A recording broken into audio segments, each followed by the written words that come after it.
শুরুতে আজকের আয়োজকদের ধন্যবাদ জানাচ্ছি, সম্মানিত সভাপতি, উপস্থিত অতিথিবৃন্দ এবং যারা শুনছেন সবাইকে আমার ব্যক্তিগত পক্ষ থেকে শুভেচ্ছা জানাচ্ছি। আজকে এখানে যে কারণে বলতে বলা, আমি এখানে দেখতে পাচ্ছি আমাদের ধর্মীয় গুরুরা আছেন, ওনারা ধর্ম সম্পর্কে অনেক কিছু জানেন। তো আমার দিক থেকে আসলে খুব একটা বেশি বলার কোনো অবকাশ নেই ধর্মীয় বিষয়ে। তবে আজকে যে আমাদের যে আলোচনার শিরোনাম, বৈচিত্র্যে বহুত্বে বাংলার সংস্কৃতি, গেরাকল ও পরিত্রাণ। আমি হয়তোবা গেরাকলের বিষয়টা একটু আলাপ করতে পারি, কিন্তু পরিত্রাণটা হচ্ছে সবার আপনাদের হাতে। আমি শুরু করি আমাদের যে ৭১-এর মুক্তিযুদ্ধের পর যে প্রথম যে ৭২-এ যে সংবিধান হয়, সংবিধান রচনার সময় আমাদের আর্টিকেল ৩-এ যখন বলা হয়েছে যে প্রজাতন্ত্রের রাষ্ট্রভাষা বাংলা, আমাদের সঞ্চালক বলে গেছেন যে বাংলা ছাড়াও এখানে কিন্তু আরও অনেক ভাষা রয়েছে, অনেক জাতিসত্তা রয়েছে, যাদের নিজস্ব ভাষা রয়েছে, নিজস্ব সংস্কৃতি রয়েছে। আজকে আমরা বহুত্বের যে বাংলার সংস্কৃতি কথা বলছি, আমি শুধুমাত্র একটা ক্ষুদ্র অংশ এখানে আলোকপাত করতে চাই। আমরা সবাই জানি ভাষা হচ্ছে সংস্কৃতিরই অংশ, কিন্তু সংবিধানে প্রথমেই বলা আছে যে প্রজাতন্ত্রের রাষ্ট্রভাষা বাংলা। এখানে ফুল স্টপ দাড়ি দেওয়া আছে, এরপর কোনো ভাষার স্বীকৃতি নেই। আমি নিজে চাকমা জাতিসত্তার একজন, আমার মাতৃভাষা চাকমা ভাষা। আমার ভাষা এখানে কোনো স্বীকৃত নয়। তেমনিভাবে এদেশের যে 50টি জাতিসত্তা সরকারিভাবে স্বীকৃত, এরও বেশি আছে, তাদের ভাষা স্বীকৃত নয়। তো আমরা যদি সংস্কৃতিকে একসাথে আনতে চাই, তাহলে সেক্ষেত্রে আমাদের ভাষাটা কিন্তু সবচেয়ে বড় একটা মাধ্যম এবং একটা অংশ, সেটা আমি মনে করি। আর একটা যে জিনিসটা আমি এখানে একটু সংবিধানে, যদিও আমি সংবিধান বিশেষজ্ঞ না, স্যার এখানে আছেন এবং যারা উপস্থিত আছেন সবাই জানেন, আমি শুধুমাত্র আমাদের যে অংশগুলো অনুচ্চারিত রয়ে গেছে সেই বিষয়গুলো সামান্য আলোকপাত করতে চাচ্ছি। যেমন দেখেন, আমরা সংবিধানে আর্টিকেল 6-এর 2-এ যেখানে বলা আছে বাংলাদেশের জনগণ জাতি হিসেবে বাঙালি এবং নাগরিকগণ বাংলাদেশি বলিয়া পরিচিত হইবেন। এই যে আমি বললাম আমি চাকমা জাতিসত্তার একজন, এখানে বাঙালি ছাড়াও যে ভিন্ন ভিন্ন জাতিসত্তাগুলো রয়েছে, তো তাদের পরিচিতি কেন বাঙালি হবে জাতি হিসেবে? কারণ আমি তো জাতি হিসেবে আমি চাকমা একজন। তো এই জায়গাটাই তো আজকে যে আমরা নতুন বাংলাদেশের কথা বলছি, 5ই আগস্টের পর আমরা বারবার বলছি আমরা নতুন করে আবার শুরু করতে চাই।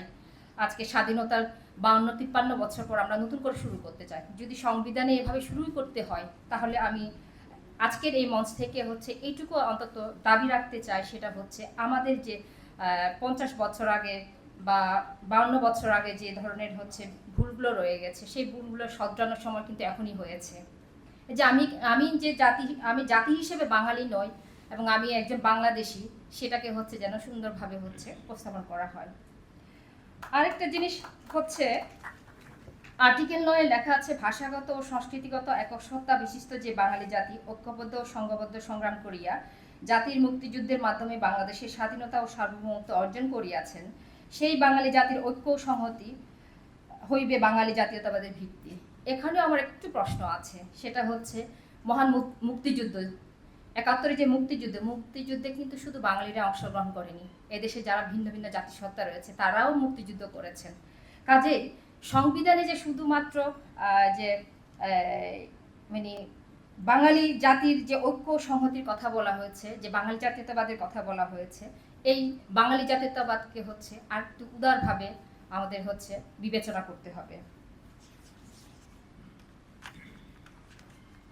আরেকটা বিষয় এখানে আমি বলি, সেটা সংস্কৃতি, জাতীয় সংস্কৃতি। আমাদের আর্টিকেল 23-এ বলা আছে, রাষ্ট্র জনগণের সাংস্কৃতিক ঐতিহ্য উত্তরাধিকার রক্ষণের জন্য ব্যবস্থা গ্রহণ করিবেন এবং জাতীয় ভাষা, সাহিত্য ও শিল্পকলা সমূহের এমন পরিপোষণ ও উন্নয়নের ব্যবস্থা গ্রহণ করিবেন, যাহাতে জাতীয় সংস্কৃতির সমৃদ্ধিতে অবদান রাখিবার ও অংশগ্রহণ করিবার সুযোগ লাভ করিতে পারিবেন। খুবই ভালো কথা। সংস্কৃতি, আমাদের জাতীয় সংস্কৃতি রক্ষার জন্য আমাদের এই অংশগ্রহণ দরকার। কিন্তু পঞ্চদশ যে সংবিধানের যে সংশোধনীতে একটা 23 ধারা সংযোগ করা হয়েছে, যেখানে বলা হচ্ছে রাষ্ট্র বিভিন্ন উপজাতি, শুনেন আপনারা, যে উপজাতি, ক্ষুদ্র জাতিসত্তা, নৃগোষ্ঠী ও সম্প্রদায়ের অনন্য বৈশিষ্ট্যপূর্ণ আঞ্চলিক সংস্কৃতি ও ঐতিহ্য সংরক্ষণ, উন্নয়ন ও বিকাশের ব্যবস্থা গ্রহণ করিবেন। আমার এখানে একটু প্রশ্ন, সেটা হচ্ছে কেন তারা হচ্ছে, আমরা যারা হচ্ছে বাঙালি ভিন্ন অন্য জাতিসত্তা আছি, আমাদের সংস্কৃতি কেন জাতীয় সংস্কৃতি সমৃদ্ধিতে অবদান রাখার জন্য অংশগ্রহণ করব না? কেন আমাদেরকে হচ্ছে বিশেষ উন্নয়ন আর বিকাশের জন্য ব্যবস্থা গ্রহণ করিবেন? রাষ্ট্রীয় যখন কোনো প্রোগ্রাম হয়, মনে হয় যেন আমাদেরকে শোকেস থেকে বের করে শুধুমাত্র নাচ গান করিয়ে হচ্ছে আমরা বাংলাদেশ একটা যে বহু জাতি, বহু সংস্কৃতি, বহু ভাষার দেশ, সেটা প্রমাণ করা হয় বিদেশি রাষ্ট্রের কাছে বা যখন জাতীয় কোনো প্রোগ্রাম হয়। কেন আমাদেরকে হচ্ছে জাতীয় সংস্কৃতি বিকাশের জন্য হচ্ছে অংশগ্রহণ করার সুযোগ দেওয়া হবে না? কেন ব্যবস্থা গ্রহণ করা হবে? এইটাও হচ্ছে আমি পরিবর্তনের দাবি রাখি। তো যে জিনিসটা হচ্ছে আমি এখানে বলি হচ্ছে যে সংস্কৃতি মানে হচ্ছে আমাদের মানে সাধারণ যে চিন্তা বা আমাদের যে দৃষ্টিভঙ্গি, সেটা হচ্ছে সংস্কৃতি মানে হচ্ছে নাচ গান, নাটক, গল্প বলা বা এই সমস্ত কিছু। কিন্তু আমি সংস্কৃতিকে দেখি একজন মানে এই দেশের হচ্ছে আদি অন্য মানে বৃহত্তর যে বাঙালি জাতিগোষ্ঠীর বাঙালির সংস্কৃতি ছাড়াও যে অন্য সংস্কৃতির একজন হিসেবে আমি এটুকু মনে করি হচ্ছে আমাদের যেমন রয়েছে আলাদা সংস্কৃতি, আলাদা কৃষ্টি, রীতিনীতি, তো আচার, এগুলো তো হচ্ছে সংস্কৃতির অংশ। তো আমরা যখন হচ্ছে কোনো একটা জাতিসত্তা সম্পর্কে হচ্ছে আমরা ব্যাখ্যা দিতে যাই বা তার পরিচিতি দিতে যাই, তখন হচ্ছে শুধুমাত্র আমরা তার নাচ গান এবং হচ্ছে কি খায়, কি গায়, এই সমস্ত কথা বলি। তো এটা হচ্ছে আমাদের একদম সম্পূর্ণ, আমি যেটা মনে করি সেটা হচ্ছে আমাদের দৃষ্টিভঙ্গিগত সীমাবদ্ধতা। কারণ হচ্ছে আপনারা দেখেন, যারা সম্মতি, আমি কাউকে দোষ দিতে চাচ্ছি না এখানে, মানে যারা হচ্ছে ছোটকাল থেকে শিখে আসছে একটা সমাজবিজ্ঞান বই, এখন হচ্ছে বাংলাদেশ ও বিশ্ব পরিচিতি সম্ভবত বইটা, যে পঞ্চম, ষষ্ঠ এবং সপ্তম শ্রেণীতে হচ্ছে বা চতুর্থ শ্রেণী বইয়ে যেভাবে হচ্ছে আমাদের আদিবাসী জাতিসত্তার পরিচিতি দিতে গিয়ে তারা শুধুমাত্র কি খায় এবং কি ধরনের কাপড় পরে, এই সমস্ত বিষয়গুলো নিয়ে হচ্ছে তাদের পরিচিতি দেওয়া হয়। এটা খুবই হচ্ছে মানে অপমানজনক এবং হচ্ছে বিভ্রান্তিকর একটা তথ্য। কারণ হচ্ছে যখন বলা হচ্ছে চাকমারা কি খায়, ভাত খায়, মাংস খায়, ভাত মাংস কি বাঙালিরা খায় না? এই যে এই বিষয়গুলো মানে, কারণ আমাদের তো হচ্ছে মানে ঐতিহাসিক হচ্ছে আমাদের তো হচ্ছে ইতিহাস আছে। আপনারা যদি বলেন হচ্ছে কার্পাস বিদ্রোহ বা চাকমা বিদ্রোহ ব্রিটিশদের বিরুদ্ধে, চাকমারা কি ব্রিটিশদের বিরুদ্ধে বিদ্রোহ করে নাই? সাঁওতাল বিদ্রোহের কথা আমরা সবাই জানি। সাঁওতাল বিদ্রোহের পরপরই তো হচ্ছে আপনার সিপাহী বিদ্রোহ চলে এসেছিল, বা আমাদের গারোদের হচ্ছে আন্দোলন। কেন আমরা হচ্ছে এই যে পাঠ্য বইগুলোতে কেন হচ্ছে তাদের গৌরব বা ইতিহাসগুলো তুলে ধরতে পারি না? আমরা কেন শুধুমাত্র তাদেরকে খাতো করে দেখার জন্য হচ্ছে শুধুমাত্র কি কাপড় পরে, কেমন ধরনের ঘরে থাকে, কি খায়, কি খায়, এই সমস্ত কিছু বলবো? আমাদের তো হচ্ছে আমাদের দায়িত্ব হচ্ছে যে এই তাদের গৌরব ইতিহাসগুলো তুলে ধরা, তাদেরও যে গৌরব, তারাও যে এদেশের অংশ, তারাও যে হচ্ছে ব্রিটিশদের বিরুদ্ধে হচ্ছে তারাও লড়ে গিয়েছিল, তো তারাও স্বাধীনতা চেয়েছিল। এই সমস্ত বিষয়গুলো হচ্ছে আমাদের হচ্ছে পাঠ্যপুস্তকে তুলে আনা দরকার বলে আমি মনে করি। আজকে যে আমরা বাংলা সংস্কৃতির কথা যেটা বলি, আরেকটা জিনিস আমি এখানে বলি, সেটা হচ্ছে আপনারা সবাই জানেন আমাদের সাজেক পাহাড়ের কথা। আমরা সবাই বলি হচ্ছে বাংলার দার্জিলিং, খুবই ভালো বাংলার দার্জিলিং, এই মানে প্রাকৃতিক সৌন্দর্য দেখার জন্য এখান থেকে সবাই যায়। কিন্তু বিষয়টা হচ্ছে আমাদের যে সাংস্কৃতিক বা সংস্কৃতির দিকটা হচ্ছে আমাদের কতটা আমরা সীমিত বা সীমাবদ্ধতার মধ্যে থাকি।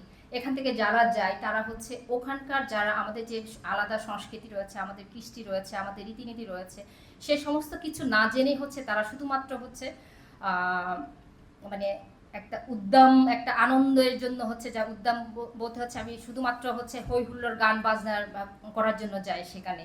হ্যাঁ, গান বাজনা হচ্ছে তাদের হয়তো ক্যাসেট প্লেয়ারে হোক বা সাউন্ড বক্সের মাধ্যমে হচ্ছে তারা যায়।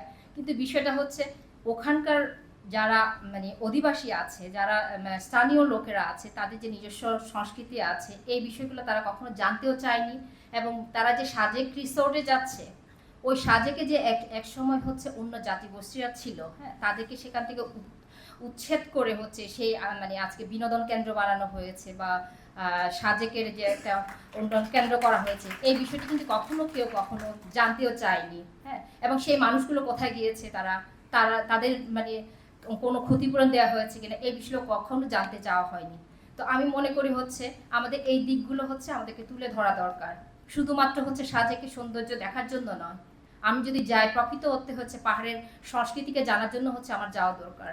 আমি গেলাম হচ্ছে আজকে ঢাকা শহর থেকে গেলাম, হুট করে গিয়ে একটা পাহাড়ির বাড়িতে গিয়ে হচ্ছে সোজা রান্না করে চলে গেলাম, তার তো এনা যে হচ্ছে ওরা খুবই উদার, তার প্রতি সম্মান রেখে হচ্ছে আমাদেরকে তাদের প্রতি মানে সম্মান রেখে হচ্ছে আমাদের হচ্ছে এই ভ্রমণগুলো করা দরকার। যদি প্রকৃত অর্থে হচ্ছে পাহাড়ের সংস্কৃতি জানা দরকার, তাহলে হচ্ছে এই সমস্ত কিছু জেনেই হচ্ছে আমাদেরকে পাহাড়ে ভ্রমণ করতে যাওয়া দরকার বলে আমি মনে করি। তো আসলে বেশি কিছু বলার, আমাদের অনুষ্ঠানও শুরু হয়েছে অনেক দেরিতে, আরও পরবর্তী বক্তা আছেন এবং হয়তো আপনারা যারা শুনছেন তাদেরও অনেক প্রশ্ন থাকতে পারে। তো আমি মনে করি হচ্ছে আমাদের সংস্কৃতি, যে আমরা বারবার বলি হচ্ছে কথায় কথায় বলি বাংলাদেশ একটা বহু ভাষা বহু সংস্কৃতি একটা রাষ্ট্র, এই মর্যাদাটুকু যেন হচ্ছে আমরা রক্ষা করতে পারি। আজকে একজন আমার পূর্ববর্তী বক্তা খুব সুন্দর করে বলে গেছেন। হ্যাঁ, ইসলাম ধর্ম, এখন ইসলাম ধর্মের তার যে মূল যে কথা সেটা হচ্ছে অন্য ধর্মকে হচ্ছে তার একটা রেসপেক্ট করা। হ্যাঁ, তো আমি মনে করি হচ্ছে আমরা অন্যের সংস্কৃতিকে যেমন হচ্ছে আমরা রেসপেক্ট করব, সবসময় নিজেকে হচ্ছে বড় করে দেখানোর কোনো এখানে হচ্ছে আমাদের কোনো অবকাশ নেই। প্রত্যেকের নিজস্বতা আছে, প্রত্যেকের সংস্কৃতি আছে। তো আমাদের সবার সংস্কৃতির প্রতি, সবার নিজস্বতার প্রতি, সবার ধর্মের প্রতি হচ্ছে আমাদের সম্মান রাখা দরকার, এবং ওই সম্মানটুকু নিয়ে হচ্ছে আমরা একটা বাংলাদেশ যে একটা অসাম্প্রদায়িক রাষ্ট্র সেটা আমাদেরকে আরেকবার প্রমাণ করতে হবে। কারণ এরই মধ্যে দেশ স্বাধীন হওয়ার 50 বছর 52 বছর পেরিয়ে গেছে, আমাদের আবার নতুন করে শুরু করতে হচ্ছে। তাহলে আমরা যদি এভাবে আমাদেরকে 50 বছর অন্তর অন্তর যদি আমরা বাংলাদেশকে সংস্কার করতে হয়, তাহলে এই বাংলাদেশ কখনো এগুবে না। তো আমি মনে করি হচ্ছে এবার থেকে হচ্ছে আমরা নিশ্চয়ই পরস্পরের প্রতি আমরা হচ্ছে সম্মান রেখে, সব ধর্মের বর্ণ মানে নির্বিশেষে সবার প্রতি সম্মান রেখে আমরা হচ্ছে নতুন একটা বাংলাদেশ করব। সকলকে ধন্যবাদ।